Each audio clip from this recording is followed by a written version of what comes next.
ನಮಸ್ಕಾರ ವೀಕ್ಷಕರೇ, ವಿಸ್ಮಯ ಕ್ರಾಂತಿಗೆ ಸ್ವಾಗತ. ನವರಾತ್ರಿ ಹಬ್ಬವನ್ನ ಎಲ್ಲೆಲ್ಲೂ ಸಂಭ್ರಮದಿಂದ ಆಚರಿಸಲಾಗ್ತಿದೆ. ಈ ಹಬ್ಬದಲ್ಲಿ ಶಾರದೀಯ ದೇವಿಯ ಜೊತೆ ದುರ್ಗಾದೇವಿಯ ವಿವಿಧ ಅವತಾರಗಳನ್ನ ಕೂಡ ಆರಾಧಿಸ್ತಾರೆ.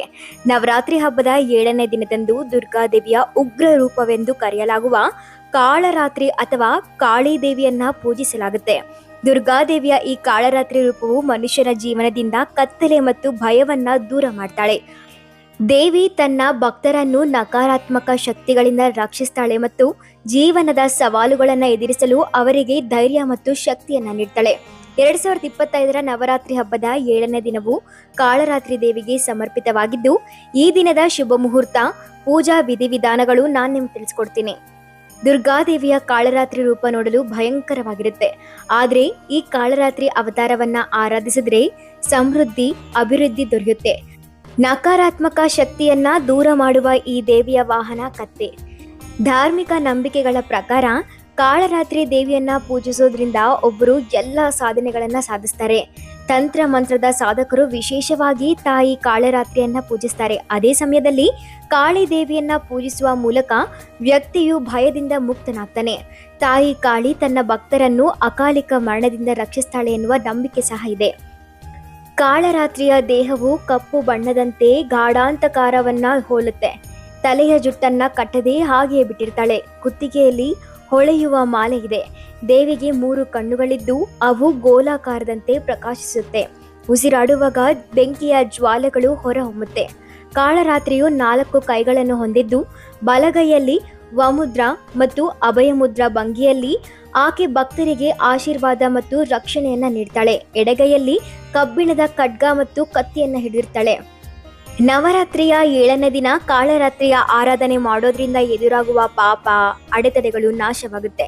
ಜೊತೆಗೆ ಅಂತ್ಯವಿಲ್ಲದ ಪುಣ್ಯ ಲಾಭ ದೊರೆಯುತ್ತೆ. ದುಷ್ಟರು, ರಾಕ್ಷಸರು, ಪ್ರೇತ ಬಾಧೆಗಳು ದೂರವಾಗ್ತವೆ. ಗ್ರಹ ಬಾಧೆಗಳು ಸಹ ನಿವಾರಣೆ ಆಗ್ತವೆ ಅಂತ ನಂಬಿಕೆ. ಭಕ್ತರು ಈ ಸ್ವರೂಪಕ್ಕೆ ಹೆದರದೆ ಶ್ರದ್ಧಾ ಭಕ್ತಿಯಿಂದ ಆರಾಧನೆ ಮಾಡಿದ್ರೆ ಬೆಂಕಿ, ನೀರು, ಪ್ರಾಣಿಗಳು, ಕ್ರಿಮಿ ಕೀಟಗಳಿಂದ ಸಂಭವಿಸಬಹುದಾದ ಎಲ್ಲ ಅಪಾಯಗಳು ದೂರವಾಗುತ್ತೆ.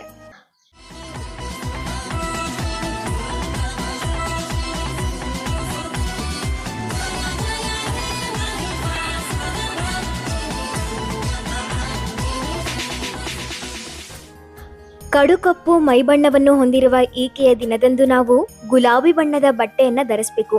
ಅವಳ ನಾಲಿಗೆಯನ್ನು ಹೆಚ್ಚಾಗಿ ಅವಳ ಬಾಯಿಯಿಂದ ಚಾಚಿಕೊಂಡಿರುವುದನ್ನು ತೋರಿಸುತ್ತೆ ಮತ್ತು ಜ್ವಾಲೆಗಳು ಕೆಲವೊಮ್ಮೆ ಅವಳನ್ನ ಸುತ್ತುವರೆದಿರುತ್ತೆ. ಇವು ಅವಳು ಉರಿಯುತ್ತಿರುವ ಸ್ವಭಾವ ಮತ್ತು ದುಷ್ಟತನವನ್ನು ಸುಡುವ ಸಾಮರ್ಥ್ಯವನ್ನ ಸಂಕೇತಿಸುತ್ತೆ. ನವರಾತ್ರಿಯ 7ನೇ ದಿನದಂದು ಮುಂಜಾನೆ ಬೇಗ ಎದ್ದು ಸ್ನಾನ ಮಾಡಿ ಶುದ್ಧರಾಗಬೇಕು.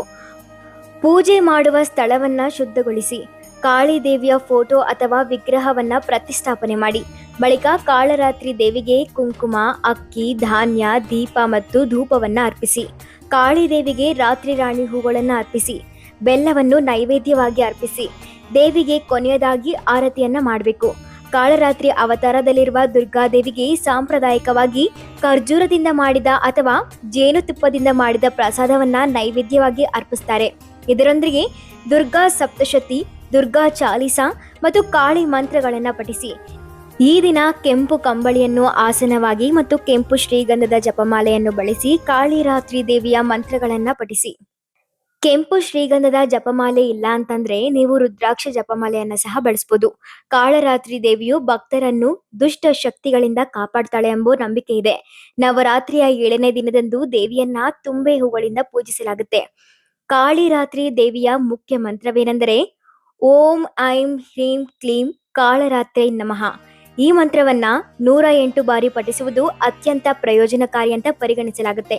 ಅಥವಾ ಯಾ ದೇವಿ ಸರ್ವಭೂತೇಷು ಕಾಳರಾತ್ರಿ ರೂಪೇಣ ಸಂಸ್ಥಿತ ನಮಸ್ತಸ್ಯೈ ನಮಸ್ತಸ್ಯೈ ನಮಸ್ತಸ್ಯೈ ನಮೋ ನಮಃ ಎನ್ನುತ್ತಾ ಕಾಳರಾತ್ರಿ ದೇವಿಯನ್ನ ಸ್ತುತಿಸಿ ದೇವಿಯ ಅನುಗ್ರಹಕ್ಕೆ ಪಾತ್ರರಾಗಿ.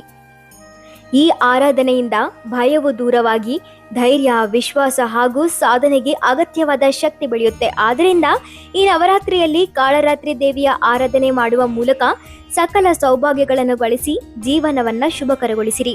ಇನ್ನು ನಮ್ಮ ಚಾನಲ್ ವಿಸ್ಮಯ ಕ್ರಾಂತಿಗೆ ಯಾರು ಸಬ್ಸ್ಕ್ರೈಬ್ ಆಗಿಲ್ವೋ ಈ ಕೂಡಲೇ ಲೈಕ್ ಮಾಡಿ, ಶೇರ್ ಮಾಡಿ, ಹಾಗೆ ನಮ್ಮ ಚಾನಲ್ಗೆ ಸಬ್ಸ್ಕ್ರೈಬ್ ಮಾಡಿ.